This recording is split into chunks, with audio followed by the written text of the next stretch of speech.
Thanks, Craig. Thanks, Daniel. And now I have the pleasure to sit with Catie Mitchell, junior at HB Woodlawn student, and a student that has brought pride and joy to a lot of us, specifically on an event that took place earlier in May, the International Science Festival. Catie, tell us what happened. Oh, well, my friend Andrew Green and I worked on a project together in the environmental science category, dealing with current methods of oil spill cleanup and trying to determine whether they were safe to use on brine shrimp or not. And we did find that some of the chemicals were toxic, and at the International Science Fair, we received 4th place in our category. Well, congratulations on that, Thank you. Catie. I'm excited, but this story doesn't begin early May. This goes back 2 years ago, actually in 2010, right?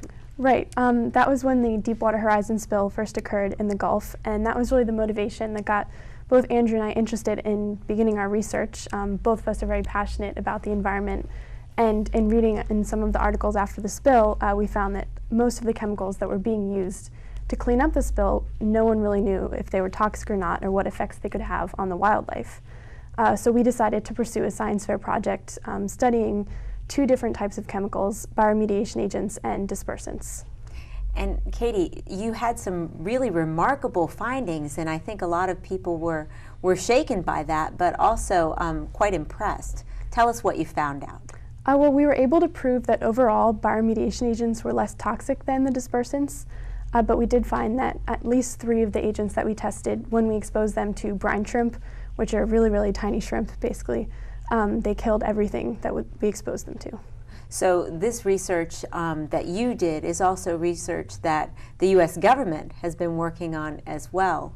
Were they surprised by your results? We actually found results that were similar to some of what the EPA found.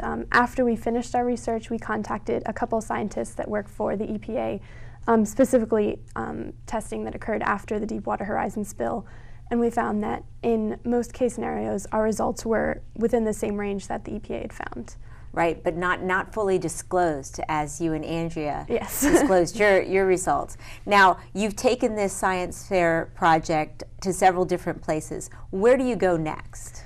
Our next competition is actually next weekend. We're going to the Stockholm Junior Water Prize, which is a competition in Boston, and the top projects related to aquatic sciences in the nation will be competing there. Now, at this previous science fair in early May, you received a special award. Can you tell us about the special award? We received an award from the Consortium for Ocean Leadership, which is an organization dedicated to spreading awareness about ocean literacy, particularly focused on ocean education for teachers so that they can properly educate their students on how best to conserve the ocean and different types of conservation efforts that they can pursue.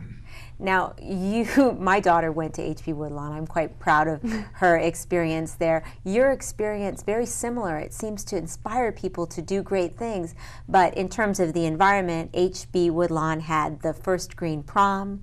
There's a huge number of students who are working on energy, and now you and Andrea with your in-depth research. What is it about HB Woodlawn that inspires students to do such great things? Well, for one thing, the faculty are just amazing and supportive. Our principal came in every weekend for about 4 months, letting us into the building to do our research. We had custodial staff helping us clean up. All of our science teachers were always there if we had any questions, and everyone really pushes you to kind of work to the fullest of your ability and allows you to do independent projects on things that you're interested in that may not be part of a typical curriculum. And now, how do you think that you inspire children to consider projects that may not always be the most lucrative in their future, but also, I mean, really more important, I guess?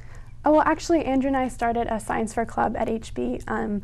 So this past year was the first year that we were able to get everything together, and we've been mentoring several middle schoolers who are starting research, and we've started a tradition for the past 2 years. We present to all the science classes at HB for the middle school at the end of the year, just talking about our project and different types of projects that they can pursue. And this year we're actually able to get a lot of kids doing their own research on some topics that they may not have been interested in or thought that they would be able to research before. So now, I hate to use a pun, but the world is your oyster. So what do you want to do in the future? in addition to continuing your research? I'm definitely far in the future hoping to pursue a career probably in marine science. I've always been interested in researching the ocean, but definitely I want to pursue a science research-oriented career. Well, I have no doubt that not only the opportunities will be there, but scholarships as well. Citizens of Arlington, you need to look out for Andrea Mitchell and I'm sorry, Catie Mitchell and Andrea Green. And I want to just send you to styrofoammom.com, and you can get further information on the girls' project. You can go to a link and look at their abstract, and you can also see pictures of them as they competed in the International Science Fair, where they took 4th place. Andrea, Catie, I'm sorry Andrea couldn't be here, and I keep saying her name. Sorry, Catie. Okay. But I just want to thank you so much for the work that you've done, and also the fact that you're working so hard to mentor other students here. I hope that more students will consider pursuing the sciences as you have. Now, that is it for us this week on the Sustainable Scoop. It's back to you in the studio, Daniel and Craig. Thanks.